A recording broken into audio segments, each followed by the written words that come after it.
Praise the Lord. भाई समर्पण के तरफ से आप सभी को जय मसीह की। मैं आशा करता हूँ आप सब लोग आनंदित रहेंगे, खुश रहेंगे और परमेश्वर की महिमा सदा सर्वदा करते रहेंगे। आमीन, हालेलुया। हम लोग पहाड़ी उपदेश से देख रहे थे मत्ती उसका अध्याय 5 में हम लोग चार वचन तक आए थे। हम लोग 5वें वचन में देखते हैं मत्ती अध्याय 5 और उसका 5 नंबर का वचन, blessed are the meek for they shall inherit the earth. आमीन, हालेलुया। धन्य है वे जो नम्र हैं क्योंकि वे पृथ्वी के अधिकारी होंगे। हालेलुया। बहुत ही खूबसूरत वचन में लिखा है कि जो नम्र व्यक्ति है वो पृथ्वी के अधिकारी होंगे। हालेलुया। यीशु मसीह जो है वो राजाओं का राजा, प्रभुओं का प्रभु, सर्वशक्तिमान परमेश्वर, अद्भुत युक्ति करने वाला, वो जो है स्वर्ग छोड़कर इस धरती पर आया। और जब धरती पर आया उसका जन्म जो है एक चरनी में हुआ। बहुत ही जल्दी हम क्रिसमस मनाएंगे। और चरनी में हुआ, वो राजा बनकर नहीं आया, जबकि ज्योतिषी लोग राजा के महल में ढूंढ रहे थे उसे। और वो जो है चरनी में उसने जन्म लिया और एक साधारण सा आयुष्य जो है एक कारपेंटर के घर पर उसका जन्म हुआ। वहाँ पर उसने लकड़ी का काम किया और उसके बाद जो है उसके 3.5 साल की सेवकाई में भी अगर आप देखोगे उसको, लोग कह रहे थे उसको राजा बनाओ, उसको होशाना होशाना कर कर भी उन्होंने यरूशलेम में उसका स्वागत किया था। लेकिन फिर भी जो है वह नम्र रहा। और क्यों नम्र रहा उसका? क्योंकि उसका मकसद था कि इस पृथ्वी को जीतना। हालेलुया। आप जानते हैं यीशु मसीह के कई मकसद थे इस धरती पर जो है आने के, कई सारे मकसद थे यीशु मसीह के। लेकिन उन कई सारे मकसद में से एक मकसद जो सबसे बड़ा मकसद था यीशु मसीह का, जो दरवाज़ा बंद था पवित्र आत्मा को 24/7 हमारे पास रहने के लिए, 24 घंटे हमारे साथ रहने के लिए, 24/7 365 डेज पवित्र आत्मा हमारे अंदर रहने के लिए, वो दरवाज़ा यीशु मसीह को जो है खोलना था, स्वर्ग का दरवाज़ा। आमीन, हालेलुया। क्योंकि मध्य आकाश में जो है शैतान ने उसे बंद करके रखा था। अगर हम लोग देखेंगे पुराने नियम में, तो पुराने नियम में ऐसा होता था कि पवित्र आत्मा उतरता था, वो कार्य करता था और फिर से वापस जो है निकल जाता था। वो वहीं पर स्टे नहीं करता था पवित्र आत्मा। लेकिन जब यीशु मसीह का पुनरुत्थान हुआ था, यीशु मसीह ने कहा कि तुम यहाँ पर रुको क्योंकि पवित्र आत्मा तुम पर उतरेगा। हालेलुया। और तुम जगत के छोर तक जो है सुसमाचार सुनाओगे, फैलाओगे। क्यों? रीज़न ये था क्योंकि यीशु मसीह शरीर रूप में आया था। और शरीर रूप में जब यीशु आया था तो शरीर रूप में देयर आर लिमिटेशंस। वहाँ पर जो है लिमिटेशंस है। क्या लिमिटेशंस है? जैसे अगर मान के चलो आपको एक जगह से दूसरी जगह पर जाना है, जैसे मैं मुंबई शहर में हूँ, मुझे दिल्ली में जाना है, तो मैं पलक झपकते ही शरीर रूप से वहाँ पर नहीं पहुँच सकता हूँ क्योंकि ये लहू और मांस से बना हुआ शरीर है। तो ये लिमिटेशंस रहते हैं शरीर रूप में। इसी तरह से जो है अगर मुझे शरीर रूप से जो है स्वर्ग में जाना है तो ये संभव नहीं हो पाता है। तो इसीलिए जो है पवित्र आत्मा जो है उसको एक्सेस देना था यीशु मसीह को। वो दरवाजे को, जो बंद दरवाज़ा था, वो सारे जगत के लिए वो दरवाज़ा खोलना था। और आज जब हम लोग प्रार्थना करते हैं तो पवित्र आत्मा पूरी रीति से हमारे पास समा जाता है। हालेलुया। धन्य है वे जो नम्र है क्योंकि वे पृथ्वी के अधिकारी होंगे। और इसीलिए बाइबल में ऐसा वचन में लिखा है कि पिता परमेश्वर ने जो है उसको एक बहुत ऊँचा नाम दिया। और उस ऊँचे नाम के आगे स्वर्ग में, स्वर्ग के नीचे और इस धरती पर, इस पृथ्वी पर हर एक व्यक्ति, हर एक घुटना टिकेगा। किसके नाम से? यीशु मसीह के नाम से टिकेगा। हालेलुया। क्यों? क्योंकि उसने इस पृथ्वी को भी जीता, उसने नरक को भी जीता, उसने मृत्यु को भी जीता और वो स्वर्ग का तो राजा ही है। हालेलुया। तो उसने तीनों जगत को जीता है और वो राजा बन चुका है। और वो राजा बनकर फिर से एक बार आएगा अपनी दुल्हन को लेकर जाने के लिए। आमीन, हालेलुया। तो हमें जो है नम्र बनना है। नम्र कब बनना है? देखो, दो तरीके रहते हैं, दो बातें रहती हैं। एक बातें रहते हैं जब हम शरीर में हैं तब हमें नम्र बनना है। हालेलुया। लेकिन जब हम लोग आत्मा में आ जाते हैं, ध्यान से सुनना, जब हम आत्मा में आ जाते हैं तो हम इस सारे जगत को हिलाने वाले बन जाते हैं। हालेलुया। प्रेरितों की किताब में ऐसा लिखा है कि देखो दुनिया को उलट पुलट करने वाले लोग आ चुके हैं। लेकिन वो कैसे थे? पौलुस, पतरस, वो कैसे थे? वो शरीर रूप में थे। लेकिन फिर भी लोग क्या कह रहे हैं? देखो ये मसीह लोग हैं जो दुनिया को उलट पुलट करने वाले लोग हैं। तो जब हम लोग आत्मा में आ जाते हैं तो आत्मा में जो है हम लोग सामर्थ्यशाली बन जाते हैं। ये बात हमेशा याद रखना। देखो, यीशु मसीह एक मेमना भी है और यीशु मसीह यहूदा का सिंह भी है। यीशु मसीह एक मेमना भी है और यीशु मसीह यहूदा का सिंह भी है। जब यीशु मसीह हम मेमना ये बात करते हैं तो वो शरीर रूप से मेमना है। जो कलवारी क्रूस पर जो अपने आप को समर्पित कर दिया, अपने आप को बलिदान चढ़ा दिया उसने, वो मेमना है, वो नम्र है। लेकिन जब यहूदा का सिंह की बात करते हैं तो वो आत्मिक रूप से बात करते हैं। जब वो आत्मिक रूप से आते तो वो शैतान को अपने घुटनों पर लाता है, शैतान को अपने नीचे दबाता है, शैतान को कुचल देता है, शैतान को ख़त्म कर देता है। तो जो यीशु मसीह का स्वभाव था, जो यीशु मसीह का कैरेक्टर था, वही कैरेक्टर, वही स्वभाव, वही बात हमारे अंदर आनी चाहिए। हालेलुया। तो जब हम शरीर रूप में हैं तो यस, हमें नम्र बनना है, हमें दीन बनना है। लेकिन जब आत्मिक क्षेत्र में जाते हैं, जब हम लोग आत्मा में आ जाते हैं, तो हम शैतान को ऐसा नहीं कह सकते, हे शैतान भाई मुझे माफ़ कर दे, हे शैतान मुझे क्षमा कर दे।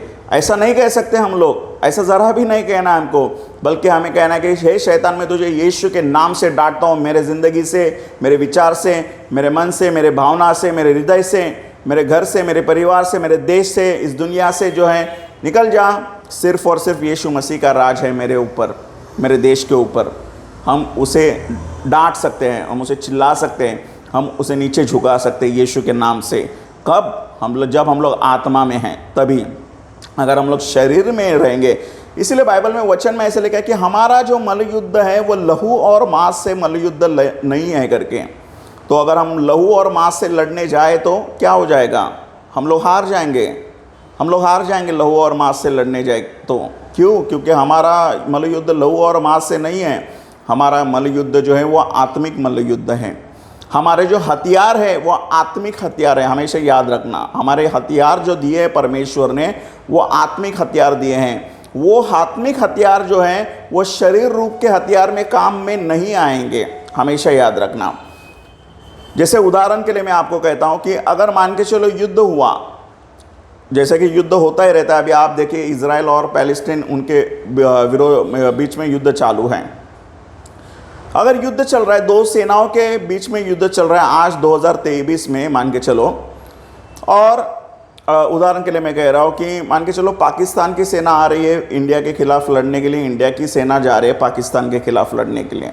पाकिस्तान की सेना अगर मान के चलो गन लेकर आ रही है, AK-47 ये सब गन लेकर आ रही है, ओके वेरी गुड, एकदम ज़ोरदार तरीके से गन लेकर आ रही है और फायर कर रही है।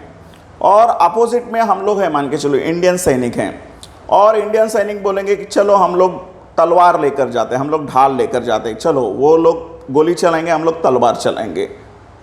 आपको क्या लगता है कौन जीतेगा? Who will win? कौन जीतेगा? पाकिस्तान वाले जीतेंगे कि इंडिया वाले जीतेंगे? वो लोग जीतेंगे। क्यों? क्योंकि हमारे पास हथियार है, हमारे पास तलवार भी हथियार है।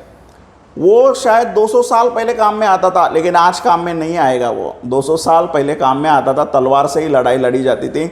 लेकिन आज तलवार से लड़ाई लड़ सकते हैं क्या हम लोग? नहीं लड़ सकते ना, हार जाएंगे ना हम लोग। आत्मिक क्षेत्र में अगर आप जाओगे तो आत्मिक क्षेत्र में आज भी तलवार से ही लड़ाई होती है। आत्मिक क्षेत्र में आज भी तलवार से ही लड़ाई होती है। प्रकाशित वाक्य की किताब में इस तरह से लिखा है कि जब यीशु मसीह इस धरती पर आने वाला है, जब यीशु मसीह आएगा इस धरती पर, तो उसके जो शब्द निकलेंगे, वो शब्द जो हैं वो एक तलवार के जैसे चलेंगे। उसके हर एक तलवार क्या है? तलवार वचन है। दो धारी तलवार जो बोलते हैं ना, वो वचन है। उसके मुंह से जो बातें निकलेगी वो तलवार के समान निकलेगी। उसके मुंह से जब बातें निकलेगी वो तलवार के समान निकलेगी। आत्मिक क्षेत्र में छलनी कर कर रख देगी शैतान और उसके दूतों को, सांप के बच्चों को। ये बात है उसमें, वो आत्मिक क्षेत्र की बात है। तो आत्मिक क्षेत्र में जब हम लोग हैं तो हमें नम्रता वहाँ पर काम नहीं है, हमें यहूदा का शेर बनना है उस समय पर। हाँ, लेकिन जब हम लोग शरीर में हैं, जब हम लोग शरीर में हैं तो शरीर में हमें कैसे बनना है? हमें नम्र बनना है शरीर में, हमें मेमने के जैसे बनना है शरीर में। इसका बेहतरीन उदाहरण और मैं देता हूँ। कभी मुंबई शहर में आना आप लोग और लोकल ट्रेन पकड़ना मुंबई शहर में। अगर लोकल ट्रेन पकड़ोगे, अगर आप लेडीज़ हो लेडीज़ डब्बे में भी जाओ, या जेंट्स हो तो जेंट्स डब्बे में भी आओ, और वहाँ पर देखना इतने झगड़े होते, इतनी गाली गलौज होती है। मुझे धक्का मारा, मुझे ये हुआ, मुझे तुम्हारा बैग लग रहा है, मेरा बैग रखो, सीट के लिए झगड़ा, ये झगड़ा, लोग मारपीट पर उतर जाते हैं। अगर आप मसीह यहाँ पर ट्रेन में चढ़ते हो, फॉर एग्ज़ाम्पल, आप अपने गांव में भी देख सकते हैं, बस में भी होता रहेगा, लेकिन मुंबई में तो ये कॉमन हो चुका है। आप अगर मसीह हो और आपका मान के चलो किसी को धक्का लगा, या फिर किसी व्यक्ति का आपको धक्का लगा और वो झगड़ा कर रहा है आपसे, आपके साथ झगड़ा हो रहा है उसके साथ, तो यहाँ पर दो बातें, एक बात हमेशा याद रखना, एक आप उसके शरीर को देख सकते हो कि वो शरीर से आपको गाली दे रहा है, आप वो शरीर से आपको मारने की कोशिश कर रहा है। और दूसरी बात, आप आत्मिकता में देख सकते हो उसी व्यक्ति को कि उसके अंदर गुस्से का स्पिरिट है, उसके अंदर मार डालने का स्पिरिट है, उसके अंदर हत्या का स्पिरिट है, उसके अंदर जो है क्रोध का स्पिरिट है, आत्मा में आप देख सकते हो। तो आप क्या उस इन रिटर्न आप जवाब में क्या कर सकते हो, दो तरीके से लड़ सकते हो। एक, आप शरीर रूप से लड़ सकते हो, उसने गाली दिया आप उसको गाली दे सकते हो, उसने एक दिया आप दो दे सकते हो, वो चार देगा इन रिटर्न में। उसने एक मारा आप दो मार सकते हो, वो चार मारेगा इन रिटर्न में, उसका ग्रुप रहेगा, आपको फोड़ डालेंगे वो लोग। ये बातें हो सकती हैं। यहाँ पर रख देना, एक कॉफ़ी भी देना, हाँ ठीक है। तो वो आपको शरीर से मार सकता है, आप उसको शरीर से रिप्लाई भी दे सकते हो उसको। डबल ये हो गया, शरीर का युद्ध हो जाएगा आपका। तो ये जो वचन है, धन्य है वे जो नम्र हैं वे पृथ्वी के अधिकारी होगा, ये फुलफिल होगा क्या आपकी ज़िंदगी में? ये पूरा होगा क्या आपकी ज़िंदगी में? नहीं होगा, कभी भी नहीं होगा आपकी ज़िंदगी में। फिर आपको क्या करना है? आपको नम्र बनना है, आपको सॉरी बोलना है उसको, ठीक है भाई गलती हो गया करके, और उस भाई के लिए प्रार्थना करना है या उस बहन के लिए प्रार्थना करना है आपको। तब आप दूसरा युद्ध लड़ना शुरू करोगे। दूसरा युद्ध क्या है? वो आत्मिक युद्ध है। आप उसी व्यक्ति को, उसके अंदर जो स्पिरिट है, क्रोध का स्पिरिट है, गुस्से का स्पिरिट है, हत्या का स्पिरिट है, जलन का स्पिरिट है, वी डोंट नो कि वो क्या लड़ाई लड़कर आया अपने घर से, या अपने काम से क्या लड़ाई लड़कर आया, या उसके मन में क्या चल रहा है। आप क्या कर सकते हो? आप आत्मिक लड़ाई लड़ सकते हो उसके साथ, आप उसके लिए प्रार्थना कर सकते हो उसी जगह पर। उसको टच करने की ज़रूरत नहीं, आप मन में ही प्रार्थना कर सकते हो उसके लिए कि भाई के मन में जो भी क्रोध है, भावना है, वो निकल जाए परमेश्वर, उसको शांति से भर परमेश्वर, उसको उद्धार में ला परमेश्वर। और आप देख सकते हो कि उसी 1 घंटे के ट्रैवलिंग में या आधे घंटे के ट्रैवलिंग में, एक 10 मिनट के बाद वही व्यक्ति आपका दोस्त बन जाएगा, आपका दोस्त बन जाएगा। मैं आपको गवाही देता हूँ, मेरे साथ बहुत बार ऐसा हुआ है। वो आपका दोस्त बन जाएगा, आपका नंबर लेगा और कहेगा आपका यीशु मसीह के बारे में और पूछेगा। वो चर्च में आएगा बंदा। ये सच में हकीकत की बात है, मेरे साथ हुई ऐसी घटना ये है। तो हमें देखना है कि हमारा मल्लयुद्ध कौन सा मल्लयुद्ध है, हमारा शरीर का मल्लयुद्ध है या हमारा आत्मिक मल्लयुद्ध है। जब हम लोग शरीर या आत्मिक मल्लयुद्ध का डिफरेंस समझ में आ जाता है हमको, तब हम लोग इस पृथ्वी के अधिकारी बन सकते हैं। इस पृथ्वी पर हम लोग नम्र रहकर विजयी हो सकते हैं आत्मिक क्षेत्र में लड़ाई लड़कर। आमीन, हालेलुया।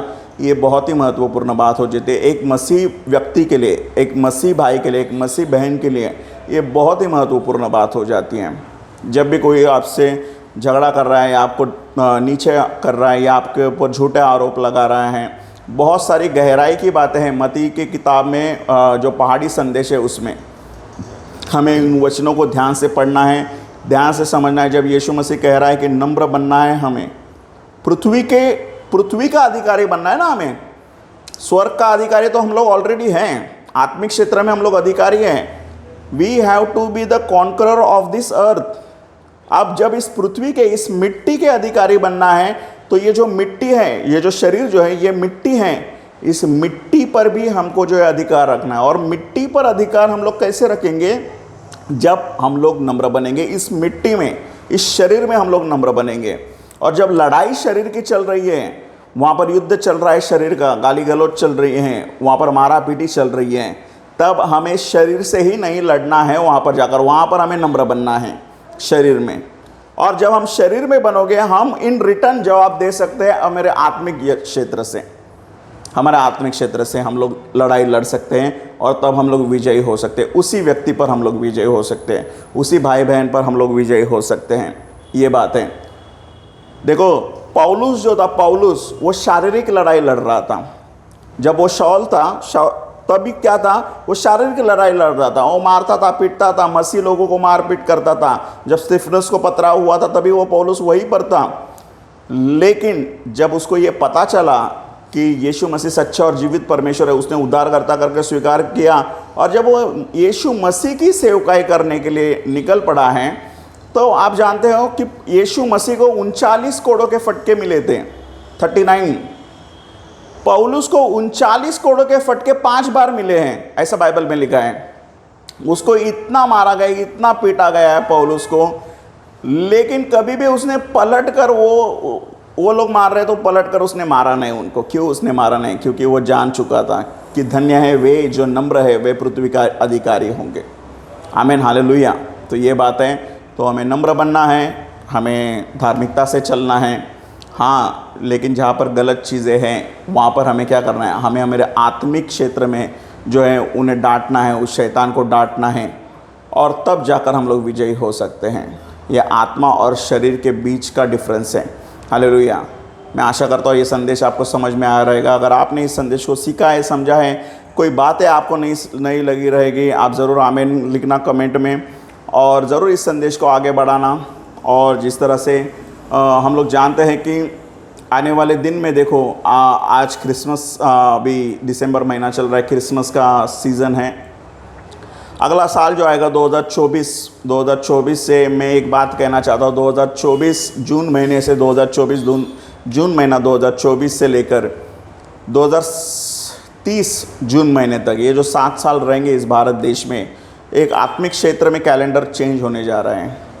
जिस तरह से हम लोग कैलेंडर चेंज करते हैं ना, दिसंबर महीने के बाद जनवरी महीने का, आत्मिक क्षेत्र का कैलेंडर 7-7 साल में चेंज होते रहता है। तो जून महीना 2024 का जो जून महीना है, उस जून महीने से जो है एक कैलेंडर चेंज होने जा रहा है इस भारत देश में, जो 7 साल के लिए बदलेगा। और आप देख सकते हैं वहाँ पर बहुत ज़्यादा सताव रहेगा भारत की कलीसियाओं पर, पास्टर्स पर, लीडर्स पर, खुलेआम सेवकाई करने पर। उस समय पर यह वचन हमें काम में आएगा। क्या वचन कहता है? धन्य है वे जो नम्र है, क्योंकि वे पृथ्वी के अधिकारी हो गए। अगर हम लोग इस वचन के अनुसार नहीं चलेंगे तो क्या हो जाएगा? समस्याएं हो जाएगी, प्रॉब्लम्स हो जाएगी। तो हमारा मल्लयुद्ध किसके साथ है? हमारा मल्लयुद्ध जो है आत्मिक सेनाओं से जो है, जो आकाश में है। हालेलुया। धन्यवाद करते हैं। आप प्रार्थना करें। प्रभु मैं धन्यवाद करता हूँ, स्तुति, महिमा, आदर, गौरव, प्रशंसा सब कुछ आपको देता हूँ।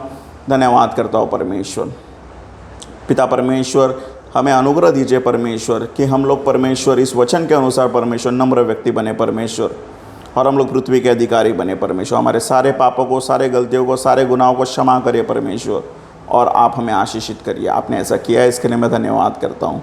सारा आदर, सारा महिमा, सारा जलाल आपको देता हूँ। धन्यवाद के साथ प्रार्थना आपका प्रिय पुत्र और हम सभी का उद्धार करता यीशु मसीह के नाम में करता हूँ। आमीन, आमीन। Praise the Lord.